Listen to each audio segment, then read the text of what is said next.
গণপ্রজাতন্ত্রী বাংলাদেশ সরকারের মাননীয় প্রধানমন্ত্রীর পক্ষ থেকে অসহায় দুস্থ মানুষের জন্য ঈদ উপহার, নগদ টাকা এবং শাড়ি, থ্রি পিস এবং হাজিদের যেটা এটা এই প্রথম গত 15 বছর থেকে আমি চেয়ারম্যান এই প্রথম পেয়েছি। এবং আমরা সকলেই জানি মুসলমানদের ধর্মীয় সবচেয়ে বড় উৎসবের নাম হচ্ছে ঈদ উল ফিতর।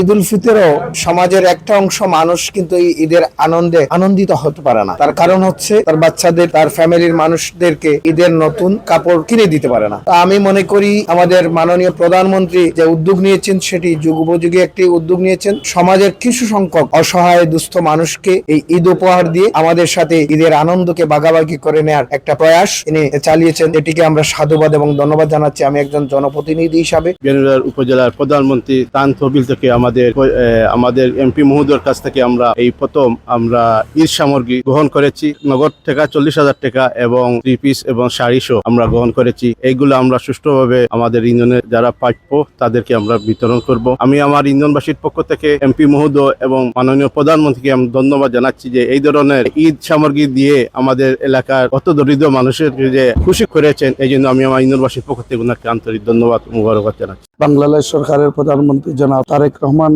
এর ত্রাণ তহবিল থেকে আমাদের এমপি মহোদয় জনাব ইব্রাহিম আহমদ এর মাধ্যমে এই বিয়ানীবাজার উপজেলা প্রতিটি ইউনিয়নে ঈদ সামগ্রী নগদ অর্থ আমরা ইউনিয়ন পর্যায়ে সবাই গ্রহণ করেছি এবং আমরা এই দুস্থ অসহায় মানুষের মাঝে এই ঈদ সামগ্রীটুকু তুলে দেব। ধন্যবাদ জানাই প্রধানমন্ত্রীকে, কারণ যিনি 31 বাস্তবায়নের লক্ষ্যে ইতিমধ্যে কাজ শুরু করেছেন এবং এই ঈদকে ভাগাভাগি করে নেওয়ার জন্য অসহায় মানুষের পাশে দাঁড়িয়ে এই সামগ্রী তুলে দিচ্ছি। আমরা ইনাকে ধন্যবাদ জানাই।